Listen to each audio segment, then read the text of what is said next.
Hi, my name's Dave Loomis, and I'm the Executive Director of the Institute for Regulatory Policy Studies here at Illinois State University. The Institute was founded in 1997 with a threefold purpose: to support our master's degree program in electricity, natural gas, and telecommunications economics, to do public education and outreach, and to do applied research in public policy matters. As part of our education and outreach mission, we've created these video podcasts. And each month we're going to sit down with a key policy decision maker in Illinois that helps shape the innovative regulatory environment that we have here in Illinois. So I hope you enjoy each one. Thank you. Chairman Doug Scott, you're chairman of the Illinois Commerce Commission. And when did you start at the commission? It started in March of 2011. Okay, and what was your career path that brought you to be the chairman of the Illinois Commerce Commission? Well, I've been in public service or government service ever since I got out of law school. I started off 10 years as a city attorney for the city of Rockford. Then went to the legislature. I was elected 4 times there. I served all of 3 terms and part of a 4th term, and then ended up getting elected mayor of Rockford. So I served 4 years in that capacity. Lost a re-election bid, but was brought on by, at the time, Governor Blagojevich to head the state's Environmental Protection Agency. And I did that for 5.5 years until moving over to the commission at the request of Governor Quinn in 2011. And so did you think when you were graduating law school that you would get into energy and environmental policy kinds of issues? Was that a keen interest, or did that kind of come about kind of later in your time at the legislature or otherwise? Well, it actually came about more when I was working as an attorney for the city of Rockford. I knew I wanted to be in public service. That was something that I had thought about for a long time and something I wanted to do. When I was an attorney for the city, I started almost by accident. Was the attorney who I think had less on his plate that day and was asked by then mayor, or then legal director, I should say, Charles Box, who later became mayor of Rockford and chairman of the ICC later on, as I'm following Charles through different jobs. But he was my boss. He was the legal director of the city of Rockford at the time, and we had a lot of issues having to do with solid waste and a potential incinerator, garbage incinerator, and some other things in the Rockford area. And he asked me to kind of take those issues on, and so I did, and there were lots of issues that were involved in that, just about everything you can think of in terms of municipal solid waste policy, from recycling to other things. So I got very, very involved in that, and then when Charles became mayor, he asked me just to kind of take over that policy portion for the city government. So I did. So I got involved in all of that, and then when I moved to the legislature, was still interested and involved in all of those. So I was on the Energy and Environment Committee, and I served on the committee that restructured the generation portion of Illinois public utilities. And then, of course, when you're mayor, you work on lots of different issues, from negotiating franchise agreements with utilities to we operate our own municipal water system at the city of Rockford, so we had to be up on all of that.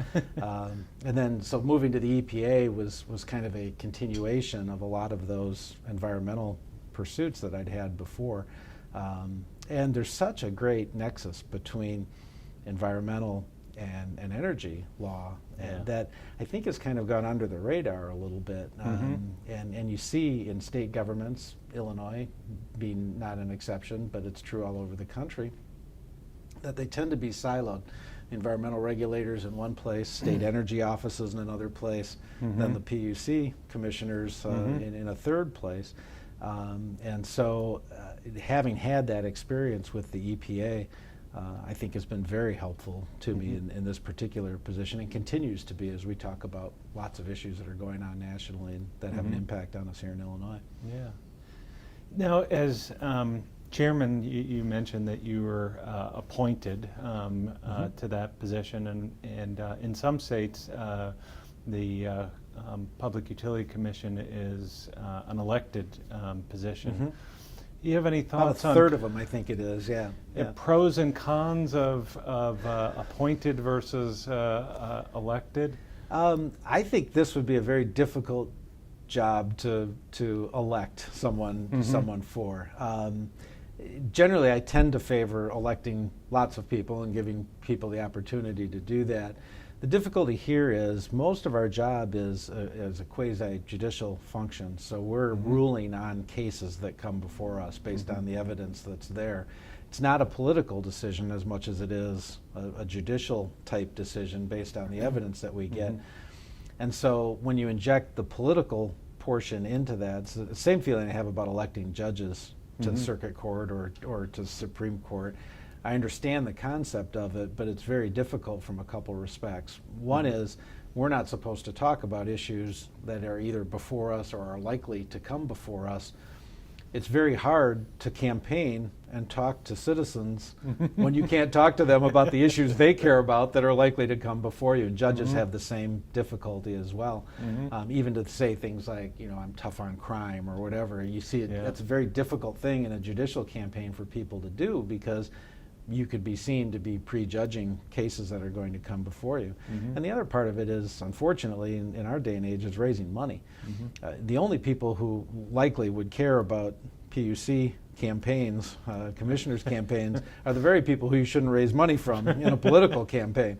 And so that aspect seems very difficult. I've had some friends who have run for PUC commissioners in other states, and it's just a very difficult thing for them to you see them take pledges, I won't take any money from utilities. Well, you can do that, but unless you have some kind of public financing of those campaigns, which would take that issue away, it becomes very difficult because then you're raising money from people who are going to come before you on rate cases and other things, and it just seems to me to be a bad combination. So on the one hand, the pro is you're closer to it, folks get a say in at least the overall philosophy of what their commissioners are like. But there's kind of a bad part on the other end with raising money and potentially compromising yourself. And if you have to recuse yourself in a lot of cases because you've taken positions during a campaign, then you're really not doing the job that you're paid to do. Yeah. And so even though you're appointed by the governor, there's still an approval process By the Senate. That you have to be confirmed by the Senate. Right. And that takes a while. I know we've had It can. acting doesn't always do commissioners that. that takes a while before their confirmation comes up. It doesn't have to. I mean, when I first got appointed to this job, or when I got appointed to the EPA director's job, which also required Senate confirmation, those actually came fairly quickly. We've seen some other instances where that hasn't, and as you mentioned, we have 2 acting commissioners now. But the Senate really didn't take up any appointments hardly at all last session, so it wasn't something like they were holding these particular ones. They just didn't take up a lot of appointments at all. So that can be a little difficult, but everybody kind of understands the process, and you just go do your job, and if somewhere down the line you don't get confirmed, then you have to deal with that at the time. But hopefully for most people it's not. It shouldn't be an issue in terms of how they do their job. Could you speak a little bit to the kind of structure of the commission, your role as chairman versus the other commissioners? Sure. You get 2 votes for every one that they get. Boy, that would be nice if that were the case. No.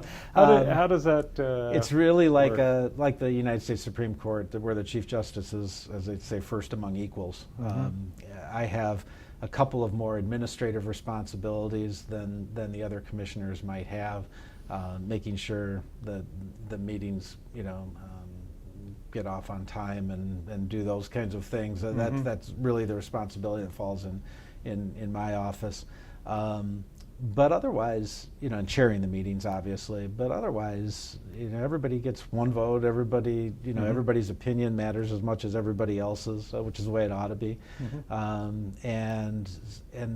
I do have a couple of extra administrative responsibilities. The auditor reports to me, for example, and then, frankly, from a practical basis, if there's a spokesperson who's needed from the commission, more often than not, that will fall to the chairman's office, but not necessarily. I mean, we have several different organizations that we belong to. For example, the regional transmission organizations to which we belong, and we belong in two, which is a little bit not unique, but it's a little bit different than a lot of other states. But Commissioner McCabe is our representative in the MISO states, or excuse me, in the PJM states, and Commissioner Colgan in the MISO states. And they are our spokespeople in those various committees. They talk with all of us about the positions they should take, but they're the people that are actually representing the commission out there. So we try to be as collegial as we can, and we try to spread the the work around. There's a lot of things that we need to pay attention to that are outside of just day-to-day commission business, and we try to spread that around as much as we can as well, without having it all fall into the commission's office. And then collectively, the five of us are responsible for hiring an executive director, and then the executive director is responsible for running the day-to-day operation, including the overall hiring of everybody else that works for the organization, except for each commissioner has up to 2 policy advisors that he or she can hire, and those are the individual choice of the commissioner. But the executive director hires everybody else in the organization. So our main personnel responsibility is to hire the right executive director and also to get our own policy advisors.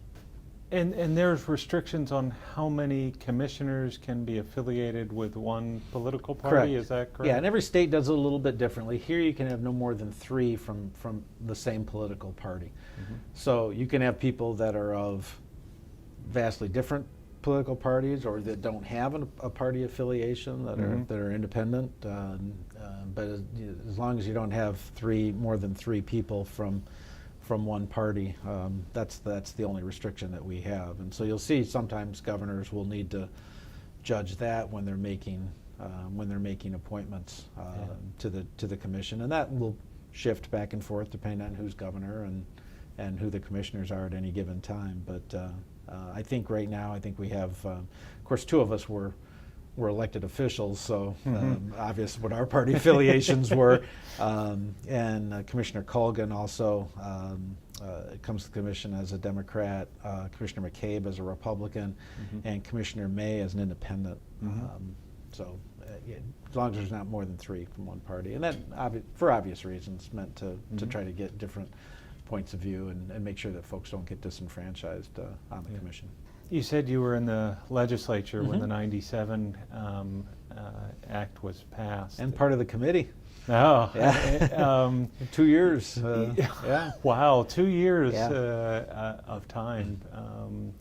How does that process work to the uninitiated? Because I think there's sometimes there's this sense of, the utilities put together a bill, so it's a bill, but yet what gets passed looks nothing like what started in that in that 2-year process. Sure. What starts isn't what passes. And that can happen with legislation, where one particular party, it's their idea.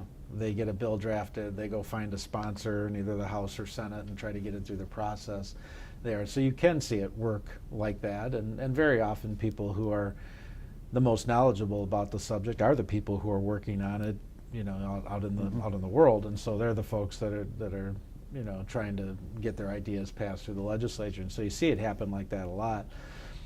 If you go back to 95 or 6 when we first started this, with the restructuring, it was a time of very high power prices in the state. And for a lot of reasons, we had a large nuclear build out. All of the costs for doing that were what ratepayers were paying, and we were the highest at the time, if I recall correctly. We were the highest by quite a margin in the whole Midwest, and one of the highest rates in the country were being paid by Illinois ratepayers. And so the thought was, this was at a time where there were people going around the country trying to get lots of state legislatures to consider having competition on the generation portion of their bill. And we can talk about that in a minute too, because that probably will help the discussion. And Illinois was one of the states that decided to take a longer look at that and see. And so there was a bipartisan House and Senate committee made up of members from both Republicans and Democrats in both the House and Senate, and the chairs were mixed between Republicans and Democrats as well.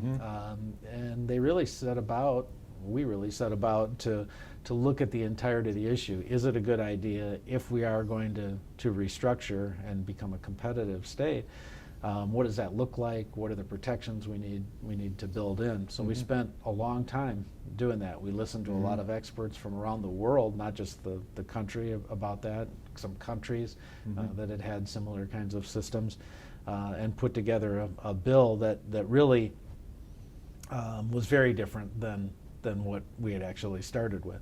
I think that process worked very well, and that was actually, in my time in the legislature, that was the best example I can think of everybody kind of sitting down and working together to try to come up with a bill, and not so much a lot of Republican, Democrat, partisan kind of issues involved in that, but really trying to sit down and figure out, everything you do in this area, a lot of times we'll have winners and losers, and so you're trying to figure out, well, if we do this, what is the impact going to be on these different sections of ratepayers throughout the state.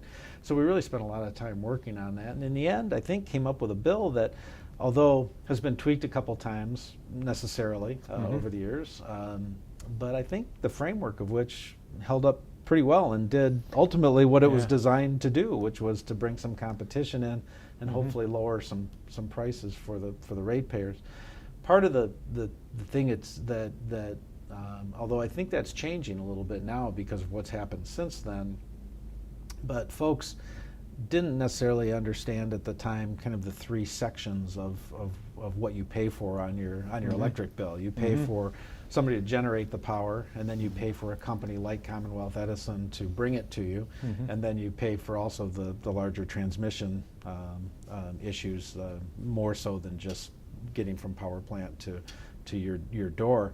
And what this bill did was essentially take that first portion, the power generation portion, which is the largest portion of our electric bills, and say the people who have that generation cannot also be the company that distributes that power to you. So ComEd cannot both do, or Ameren cannot both generate the power and then bring it to you in one bundled bill. So and so to split that off and try to bring competition to this power generation section was the design of the bill. Now at the time, it was also coupled with a fairly dramatic rate cut of 20% that then was extended after the initial period that was in the original bill. It was actually extended to be 10 years. What that did, and it made sense from a kind of the practical, we pay more than anybody else in the Midwest and almost more than anybody else in the country. It achieved the desired outcome of lowering bills, but what it also did was it fairly well stifled competition in the residential section for that 10 years. It was difficult for anybody to come in and try to compete with a 20% rate cut that then gets frozen for 10 years. And so you really didn't see any kind of residential competition. On the commercial industrial side, that took off fairly well, almost right away. And has developed very nicely with people figuring out different ways to lower their bills and different people that they can purchase power from, and so that's worked out fairly well. Residential, there were some tweaks made to allow for consolidated billing and for purchase of receivables. So if I'm a power generator and you're the distributor, and I have people that default on the power section, you as the distributor agree, you're doing the billing, and you agree to take on all of those for an agreed upon price up front. And that really allowed all of these other companies, the alternative retail energy suppliers, to then move forward and allowed them to compete once the freeze came off. But that brought in some other issues as well that I know you want to talk about. But once that happened, then you started to see competition on the residential side, and then when the legislature passed a bill allowing for municipal aggregation of power, then you really saw competition take off in a major way, and that's kind of where we're at right now.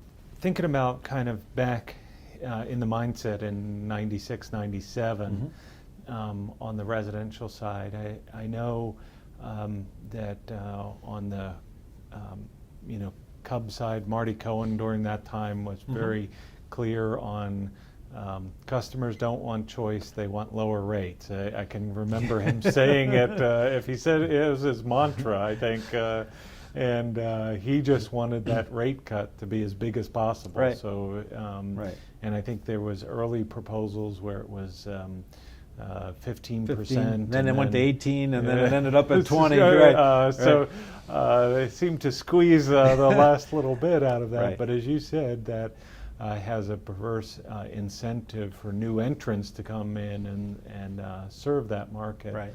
Was there a sense of what would happen, the 8 or 10 years hence? Was there,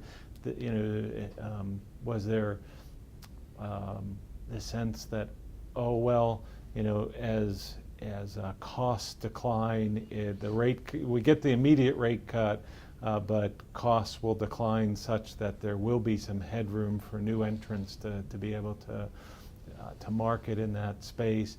Or was it that we said, okay, well, residential customers, they get their kind of benefit up front, and then the commercial industrial are the ones that are going to benefit by competition and not really residential?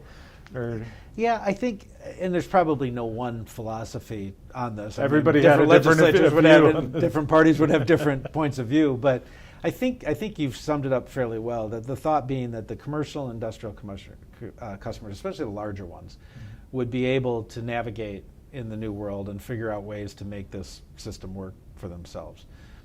Residential customers, maybe not so much, because we were just coming at that time. It's hard to think of now, given what's happened since then.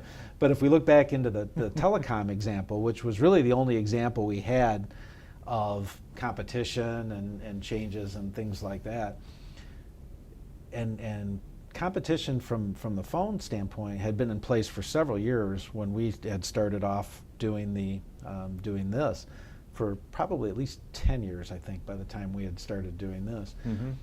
And there were still over half the people had not only not switched to a different phone company or carrier, but they hadn't even taken advantage of better deals that their own incumbent company had. So that idea, and that Marty was espousing, maybe so much that they don't want choice, but that I don't know that customers will necessarily take advantage of choice in the way that benefits them the most, I think was probably one that a lot of us held at the time. And in some ways, until we went through the municipal aggregation, it kind of bore out, even when we had a lot of people in the marketplace offering different deals there for utilities. So I think it wasn't so much that they don't want it as much as we're not sure that they'll take as much advantage of it. So the rate cut was a way to make sure that the residential customers benefited from that. And given the fact that we were as high as we were, you see higher rates as a job preventer. You see it as a way for one more reason why, along with taxes and other things, why individuals may choose to move out of state or go somewhere else. And so there's all of those other aspects that figure into a legislative decision when you pass a bill like that. But I think that was kind of the feeling, and I think there was a fear that if you went through all of this and did a 1 year or 2 year rate cut, and then they went right back up again, because frankly, people don't know when you pass a bill like that if that's going to happen or not. You think you know what's going to happen, or you can anticipate it. Yeah. But the feeling would be that would be a really bad outcome, just perception-wise and in reality, and probably people wouldn't trust any kind of competition going forward then either. So I think that was the kind of the impetus behind the 10 years. And I think people knew that would be an inhibitor on competition going forward, but I think the idea was that was one way that the residential customer could still benefit from the program. Yeah. And there were talks and included in the legislation was talk about stranded costs, because at the time, it's hard thinking back now, but you know, the capacity factors on nuclear were, you know, 45, 50% would be generous for some of the plants. You know, the old Illinois Power was having a Clinton nuclear power plant, and that was a big drag, because I think that was even below the 40%. So it's not running. And so there was a sense of stranded costs, that nuclear was not going to be economic in the new generation. So the 8 to 10 years gave them a clear roadmap and the ability to kind of get their house in order. We did some things with securitization and some other stuff that helped on the financial side to allow them to borrow at more favorable rates than they otherwise may have done. But then things turned out it all changed, didn't it? much better. Well, it changed when Mr. Rowe came into to Exelon or to ComEd and Exelon and kept the nuclear plants, greatly increased the capacity of the plants, and sold off the coal, which at the time people looked and said, "Wow, you know, why are you keeping the nuclear and selling the coal?" And there was a lot of questions. There were, but obviously from you know, you look at their business plan from that point on, it turned out to be a pretty good decision, you know, for them. And so the coal became, you know, merchant plants, and so that's the kind of the, going back to your question and kind of envisioning how things were going to play out. I think with any kind of legislation, any kind of sweeping legislation like that, you're never going to fully anticipate everything that happens, especially the further out you go from that. I mean, if we remember at the time, one of the major companies that was pushing competition in all the states was Enron.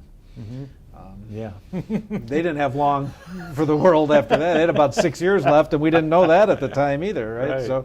So it's difficult to project those things out. What you want to do is have legislation that's a framework that is resilient enough to be able to adapt and with tweaks that you necessarily have to do over time, be able to adapt to different market conditions that exist. And like I say, I think for the most part that's happened. We've had a couple of examples where obviously, you know, larger tweaks have had to happen. Muni Ag being one, whether it had to happen or not, but was one that greatly influenced that, and the creation of the power. The Illinois Power Agency back in the latter part of the 2000s. Is there something, as you look at that time in the 97 Act, and you said that it was kind of a model in terms of the collaborative process, and because it was very complicated, it was kind of a new blueprint to do then. You had California that was slightly ahead, but they did things differently, and fortunately, or maybe I should phrase it, Illinois did things differently than California did, and they turned out to be very good things. Worked out okay. Our tweaks were important tweaks that helped Illinois. But there also seems to be, to me, looking as an outsider, there were a lot of people that had very different viewpoints in terms of perspectives that they're coming from, but also seemed like there was an atmosphere of we need to get something done, and there was some give and take on various things that that wasn't as polarized as we get gridlock, whether it be in Springfield or in DC. There seems to be a unique set of personalities and perspectives, and maybe the high electricity rates were a big driver to draw to consensus. Is there any secret sauce to driving consensus? Well, if you have something like really high electricity rates that seem to be chronic, not a blip here and there, but something that's longer term, and that was the perception of what was happening in Illinois, you'll get legislators to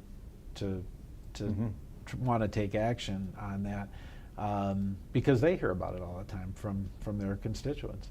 And so that's something that they're going to want to try to do something with. But something as complicated as this is, it gets hard sometimes because, one other thought could be, and it's still the thought that's in a whole lot of states. It's not like we started a trend that's now swept the country. I mean, there are a lot of states that are competitive, but there are more that still aren't, right? So the other feeling was, well, yeah, but we can control that through legislation, and I'd rather have one entity that I'm dealing with and regulate that entity very well rather than have this other section out here that we just kind of let the markets dictate what happens to.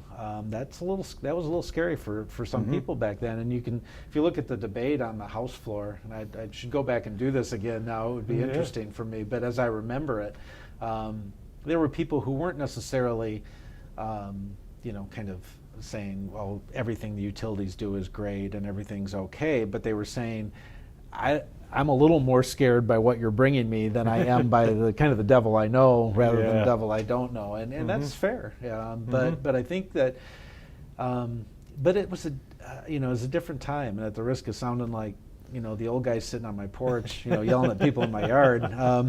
That was a different time legislatively, and I think anybody who was there then and who's there now would say the same thing. It's much more partisan, it's much more polarized, and it was then, but it's so much more now about the next election. It's about what issue can I get somebody on that I can use in an ad, or I can in those handful of districts that are competitive every legislative cycle. And I don't think I'm talking out of school. I think people that are in the legislature would tell you the same thing. But it was a different time then.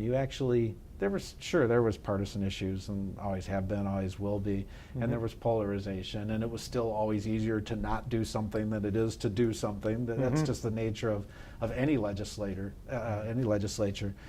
But it was a different time, and a real sense of getting people together and trying to get something done, and it did. And once there was a sense that the legislature was really serious about it, and the leaders were all bought in to trying to do something, and they put people in there that they knew were going to drive a process. Everybody who had a stake in the outcome of that was very serious as well, and all designed toward, all right, if we're going to have something, let's have the best bill that we can have and try to put something together. I don't know that you always see that as much anymore. Now it's much more about, well, let's figure out a way to kill this, or and I may be wrong in that. That may just be, our perceptions of things change as time goes on. But I'd have to say that on a number of fronts that seems to be the case. And that's why I wondered back in '97 if there wasn't some people that said, if it was the high electricity rates that drove people to say, we got to do something, so let's make it the best thing from my perspective that it can be. I think that's how as it opposed started, to the sense of, some people being, I don't want to call it obstructionist, but just to say, doing nothing. The status quo is better than that, so they just try and. I don't know. Anybody was saying status quo. I think they were saying I like this way, or let's more tweak what we've got right now rather than create a whole new system, which is very fair. I mean, that's a very fair argument. I don't think there were a lot of people that were just saying everything's good. Let's let's let it roll. I think people were almost to a person convinced that something needed to happen. It's just how you do it Yeah, and that vote wasn't by no means unanimous, or I mean, it was, I mean, it wasn't a nail biter. It wasn't one or two votes away, but it was. There were a substantial number of people, at least in the House. I don't remember the Senate vote, but at least in the House, there were a substantial number of people and very thoughtful, good legislators who spoke out against it because of the unknowns and what might happen if it all went wrong, as it did in California. Right. You know, so not, you know. But I think everybody approached it the right way. Yeah. Well, then kind of fast forward, we're through the rate freeze, Right. and then we have the reverse auction that causes rates to skyrocket. It makes front page news for a long time in terms of the rate shock by consumers. What do you think? What would you say were the drivers then, and was there anything that could have taken place from the '97 Act to not allow that kind of shock? What if you dissect it? What was the cause of death? Well, the drivers of doing something in 2006 or 7, whenever the drivers of doing something, it was the same thing the drivers were back in the 90s, was, you know, oh my God, the rates now are huge, right? Yeah. They've been in a period where you can argue, you know, a kind of manipulated low rate based on the freeze, because anytime you do that, you know, very few products.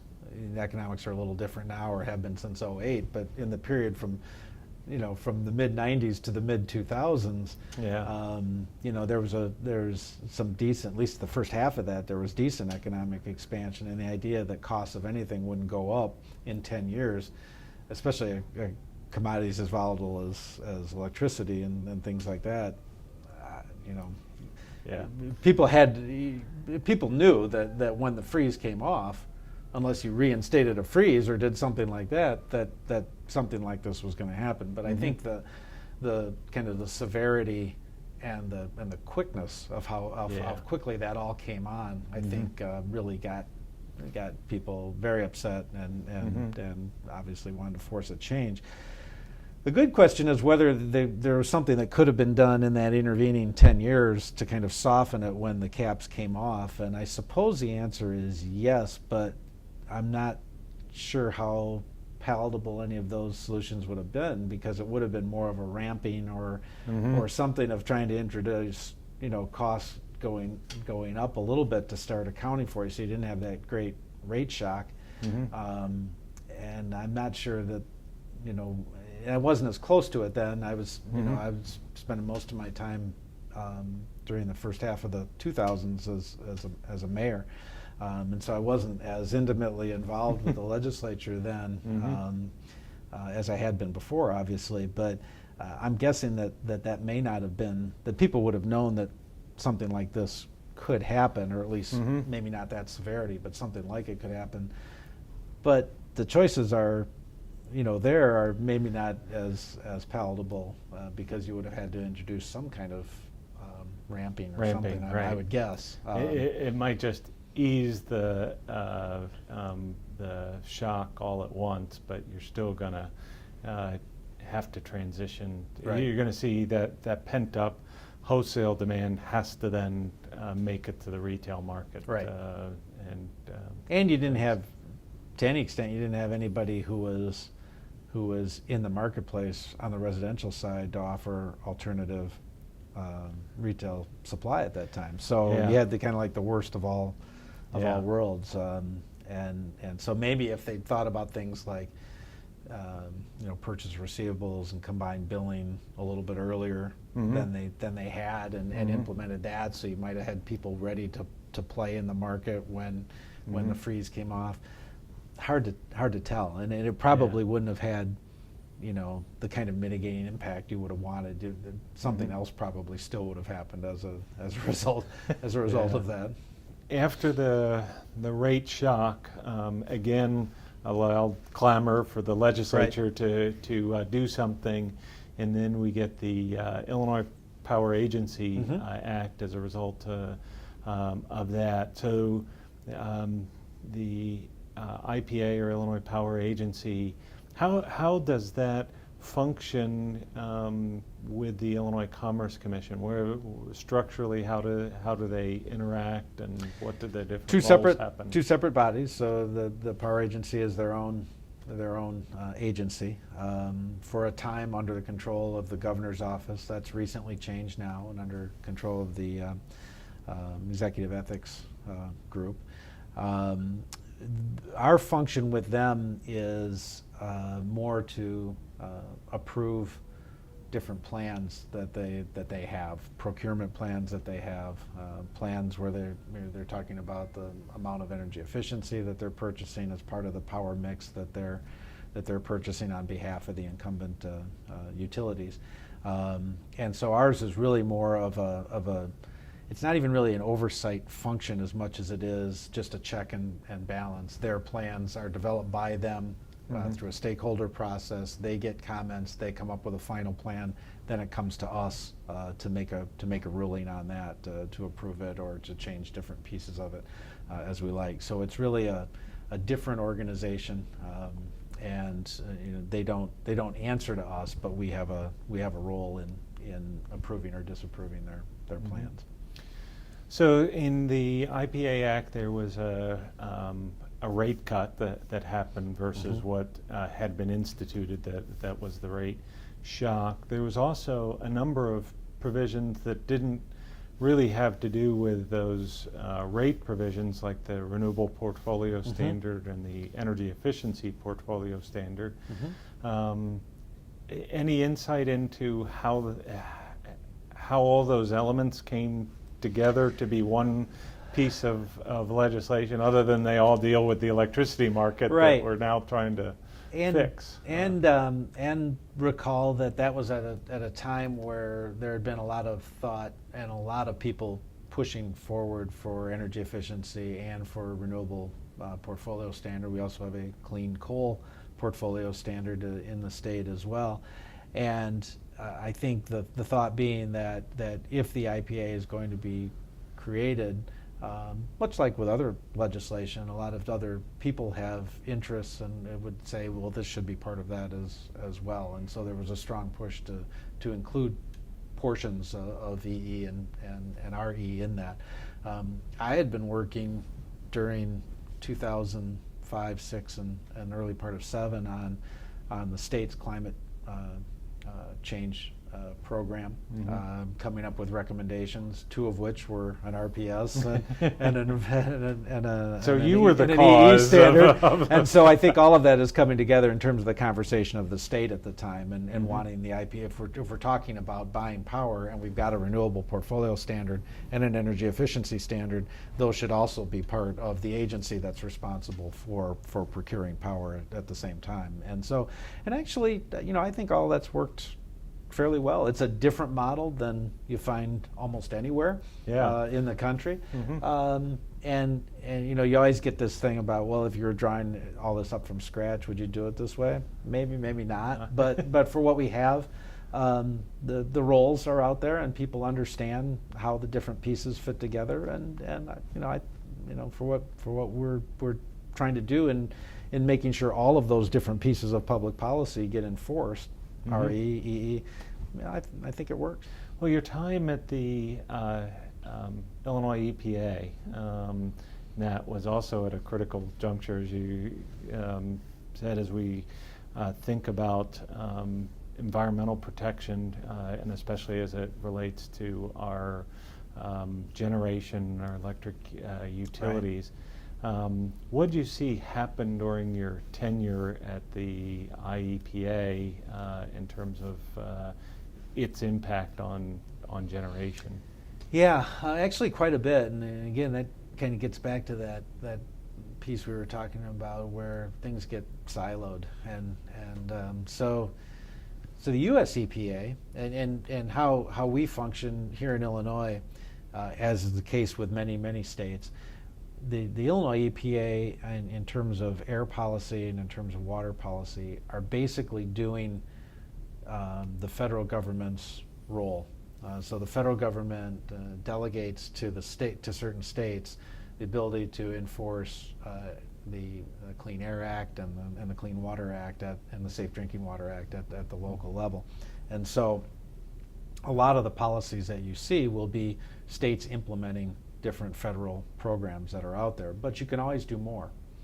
You can't go lower than the federal floor, but you can always do more. When the Bush administration came out with their the Clean Air Interstate Rule, which was basically designed to curb NOx and SOx, sulfur dioxide and nitrogen oxide, and then the Clean Air Mercury Rule, designed to take mercury out of as much as possible out of production from coal-fired power plants. So we're left at the state level with trying to implement that. We didn't think either one of those rules went far enough or fast enough, and so we talked about doing a mercury rule that was much more stringent than what the Bush administration had proposed. That, of course, for Midwest Generation, who had purchased the coal-fired power plants that formerly had been owned by ComEd and Exelon, Ameren and Dynegy, who also owned coal-fired power plants, and Dominion, who had one coal-fired plant here in the state. The idea of doing this kind of extra protection from mercury was something that got them kind of up in arms, and so I let it be known that we would be willing to negotiate on multi-pollutant solutions. So if you wanted to do something that we're looking about the mercury rule, but if you wanted to also do something that took SOx and NOx into effect, that we would be willing to discuss that. And so the companies one at a time came to us, and we actually negotiated with them a multi-pollutant rule that didn't cut down on the standard of mercury, but allowed the companies to control for it in a way that we thought was going to be successful in achieving the reductions that we wanted. The companies weren't so sure, and so what they said was, we'll put the controls on, just don't penalize us right away if they don't work the way you guys think they're going to work at the EPA. And we said, okay, in exchange for that, will you also agree to further reductions in your nitrogen oxide and your sulfur dioxide? And we reached an agreement with all three, Midwest Generation, Ameren, and Dynegy, on that, and became part of the rules. And so they started to install control equipment. Really, to me, one of the largest environmental protection rules that we've had in the state. So companies had started installing equipment, found out after all that they were going to hit the mercury reduction limits that we thought that they could hit, which is a great thing. But they also found out that by setting that number and asking them to achieve it, both there and in terms of NOx and SOx, that they could do it in different ways than we'd envisioned, and actually do it cheaper in many cases than they had envisioned it could be done, which was a good lesson, I think, for all of us in terms of setting a goal and letting the people who do this for a living and their engineers try to figure out how to do it the best way and reduce the pollution in the most cost-effective way possible. So that started off. So that really didn't have at the time that much of an impact on the generation in Illinois. And as you know, we're basically half coal-fired generation and half nuclear generation in the state of the power that's produced in Illinois. Then there are some renewables and a little bit of gas, which is coming on a little bit more now. But what nobody really envisioned was the cost of natural gas declining as rapidly as it did.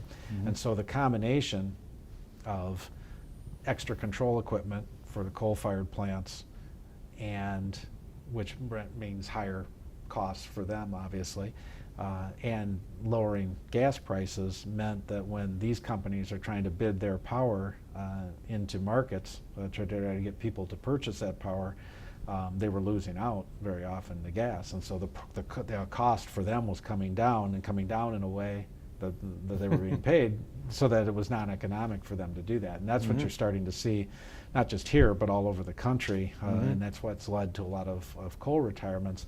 When the Obama administration, CARE and CAMR, the two Bush-era rules, were both bounced out of courts for various reasons. In one case because it wasn't tough enough. But when the Obama administration came in, they came up with the mercury and air toxics rule, or MATS, and the cross-state air pollution rule, or CASPER. We have to get all our acronyms down here, right? Which are basically the newest versions, the 2.0 versions of the Bush administration rules, and we've had that debate all over again. You know, what's the impact going to be? We're starting to see a lot of coal retirements. In my mind, as much or more caused by the lowering gas prices, but certainly by that perfect storm of having the low gas prices at the same time as their costs are going up for the control equipment. So you're seeing a lot of companies make decisions now about, well, what are we going to do? You know, are we going to keep this open? Are we going to invest more in renewables and wind? Are we going to invest more in natural gas? Are we going to convert coal plants into natural gas fired plants? And with the shale gas revolution, you know, all the things that we see, and you've looked at that a lot, I know too. Most people are in agreement. No, they can't, you know, they don't come within, you know, pennies of each other, but basically the prices that we're seeing now, there's going to be an increase in natural gas, but not a really dramatic one. And for the next, you know, foreseeable future, probably the next decade, you're looking at fairly low natural gas prices, which makes this issue for the coal-fired plants even more critical. Now you add on the new source performance standards and the carbon regulations that the Obama administration is proposing, and that issue becomes you know, even kind of more hypercritical. And so all of us, the regulators in states, even those states like us where we don't regulate generation anymore, and in the states where they do, are all looking at this issue, trying to figure out, and working now with our environmental counterparts in the states, trying to figure out, well, what state plan are we going to come up with? And obviously, given my previous history of being an environmental commissioner, you know, I think that there's a need to do the carbon regulations. I chaired the committee in Illinois where we looked at all of those issues back in about 7-8 years ago. But we still need to do it in a way that's going to make sure that we can keep the lights on, and keep the lights on at a cost that's something that folks can afford. Do you see? I mean, we've had Dynegy exit bankruptcy, Midwest Generation enter bankruptcy, and the concern is that it'll be uneconomic for them to make some of these improvements to meet the standard. Do you see that, you know, as a you know? Are we in danger of seeing much of our coal fleet closing? I know MISO had one scenario where we could see a lot of coal closures, but do the rules seem to be such that they're going to be able to comply with them? Well, they're for certainly if you're looking to build new coal. I mean, we had Prairie State that built here in downstate Illinois, and we permitted it at the time when I was at Illinois EPA. To see a new coal plant like that, probably not going to see. So the question becomes on the existing coal plants, and the difference between the Clean Air Act Section 111B, which governs the new plants, or 111D, which governs the existing plants, and that's the one that will be coming out, you know, in the next few years. The president highlighted in his speech a couple of months ago. That's the one that we're going to have state implementation plans as to how to deal with that. And the question becomes things like our renewable program, our energy efficiency program. Can that play a role in offsetting some of the things that the coal plants have to do here in the state? The one thing about a state implementation plan on something from something like a 111D regulation is there is some flexibility that states have, and a lot of us have been talking to the EPA about maintaining that state flexibility or even increasing that in places. Now you don't want to have a rule that doesn't make any sense because you've included a lot of exceptions and things that kind of swallow the rule. But there are some places where states can have some flexibility, and energy efficiency programs is one. We've got robust programs here in Illinois. They've worked. We're trying to figure out ways to make them work even more. and the ability to say to the federal government, as part of a larger plan, yes, we have coal-fired power plants here, and they need to either improve the efficiency of their own plants, which can help, or end-use energy efficiency that we're doing here, or bringing in renewables will help lessen the impact there and get Illinois to a place where we can get a plan approved. So I think that's what everybody's goal is. Whether that works out here in Illinois or in other places, we don't know. It's interesting about the bankruptcies, and those happen for lots of different reasons, so I won't comment on either of them. But Dynegy coming out also agreed to take over Ameren's coal plants as well. So I mean, they're looking at coal as not being, something that's dying off, I don't think, in Illinois. And the ability in Illinois, because there are all these other controls that are going on now, the relatively higher sulfur Illinois coal may not be as much of an issue as it was before. And so for transportation and other reasons, if you're not having to bring it in from Wyoming, if you're actually, burning it somewhere near where you're mining it, there may be some advantages to that here in the state. That's what Prairie State thought, obviously, when they built their plant. So the economics are really complicated, and it's their companies. So I'm not gonna comment on it. But just to say, I don't think, and it gets portrayed like this nationally, that, well, you're trying to kill coal. Well, I don't think that's the goal of the administration, and I think the goal is to recognize that coal still needs to be there, but are there ways that you can clean up coal? So things like the Future Gen plant in Illinois, where we're studying, sequestering the carbon that comes out of a coal plant. Those kinds of things are very, very important, and those kinds of projects are important to the Department of Energy federally, as well as us, because those are the kinds of things that could keep coal in the mix for a long time. The question there becomes cost, because it's much more expensive obviously to build a coal plant, or to have a coal plant where you're also then taking care of the carbon when it comes out, than one where you're not. But those are all issues that we're working through, and we're thinking about them a lot. And I think from an ICC perspective as well, I think that's something where we can help play a convening role, and work with all of the parties dealing with the RTOs, with the State Energy Office, with the Environmental Protection Agency. We have the benefit of me having been there for a number of years. Our executive director, Jonathan Feipel, used to be in the State Energy Office, and so we kind of have all three legs of the stool within the ICC. So I think that's something where we would at least want to convene and get people thinking and talking about this issue, because the timelines to come up with a state implementation plan on the carbon regs are really short. And so that's something we're all going to need to work on, even if it's like us, where we don't directly regulate that anymore. Well, was there some question that I have not asked you to this point that might be of particular interest, or in your history? I think one of the things that's interesting to us as we're looking forward, there are a couple of interesting issues. One is that, and we're, as a commission level, we're trying to kind of bring these issues up, much as you do with the Institute. We're trying to bring these issues up and get people thinking about them.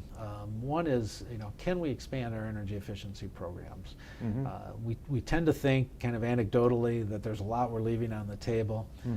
Are there reductions that we can get at under that theory? The best megawatt is the one you never use. So are there other reductions that we can get out there, that if we just tweaked or changed our programs a little bit, or our policies, are there things that we can get at? So that's one issue that's very important to us, because I think for the discussion we just had about environmental regs, that's huge. And just in general, in terms of lowering costs for everyone, not using more energy is and with the technology coming now with smart grid, that gives the opportunity to do a lot more of those things. Are there things with programmable thermostats and other things where we can really make some big energy efficiency reduction gains here coming up in the next few years? I think that's something we're really interested in, that we'd like to pursue. The other thing is how municipal aggregation and the whole choice issue play out. And we spent a lot of time talking about the and it's clear that in this first round of contracts, folks have saved a lot of money. And given what the prices were of just if you or I individually switched to a different company, we could save some money. But that kind of paled in comparison to what the savings were in aggregation. And so now those first set of contracts are coming up. The headroom on the price to compare has come down, and so there isn't as much reason just on price to switch. So taking that new technology, the smart grid and the smart meters, and also now people having had the experience of shopping, either the city shopped for them or they've done it on their own. It's not such a strange concept anymore.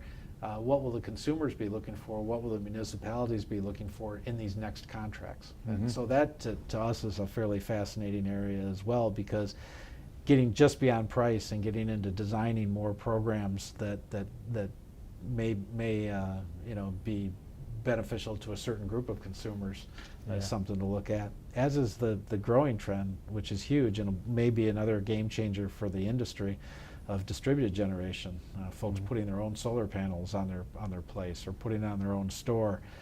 What does that mean for the electric grid, and the companies that still have to be responsible for making sure power gets there? How do we compensate that? How do we charge for that? All of those things are really, really important issues, because I think that's going to become more and more prevalent as time goes on. And so as regulators, we've got to be conscious of that as well, because the basic utility model of everything goes one way in, and then there's a bill at the end of the month, and that's changing, and it's changing very rapidly, and much like it did for phones back, although the analogy is not perfect, but there's a lot of comparison there that makes some sense, and technology can change that fast, and we've got to be ready to keep up with that. Yeah. And you, as your time at mayor and city government, do you think it now will be, once we've had one round of municipal aggregation, will this mechanism be easier to go forward, even if there's not big price reductions involved? I think so. It's all new the first time through, and having been a lawyer for a city and then a mayor of a city, you don't necessarily have the expertise to work on energy contracts. You may have done franchise agreements with the utility companies, but that's not quite the same thing as doing this. And so but once you've gone through it, and you've administered the contract, they're usually 2 or 3 years. Once you've administered the contract, understanding what you're looking for in that next round of contracts, I think it's a little easier. And there have been consulting groups who have been out working with a lot of municipalities on their contracts. They may not be as prevalent as we go forward, because especially in the bigger cities, they'll bring that in-house and use their own folks to take care of a lot of that. But I think it'll be a little bit easier for everybody. Just like switching for an individual customer will be easy the second time. You do it easier the second time rather than the first time. Yeah, very true. If you were to give advice to a young lawyer, engineer, economist in things, in terms of an energy career, what would you say? Is this a good field to go into? Oh, absolutely. And any advice that you would give on that? I think it's a great field to go into. I would heartily recommend that. First of all, there's so many different areas that somebody could go into, and they all need lawyers, and they all need engineers, and they all need economists to try to figure out how all these things that we've been talking about all fit together. But the whole idea of competition and distributed generation and kind of that next set of technologies, if you're an engineer who's at all interested in these things, that's going to be a fast growing area, and will continue to be. And I think that's also true of the attorneys who are interested in doing this. Certainly, economists who are interested in this field. It's fascinating because all of the different market overlays that you've got here and how they all fit together and how they all play out. It's a fascinating field. So, and I think it will be for some time. I don't see that going away anytime soon. And much like we've had with telecom. Again, a very fertile area for people who want to get involved in whatever the next technology is, and certainly from a legal standpoint, there are always issues that arise. So yeah, I think this is a great area to go into, and I think it'll continue to be for some time.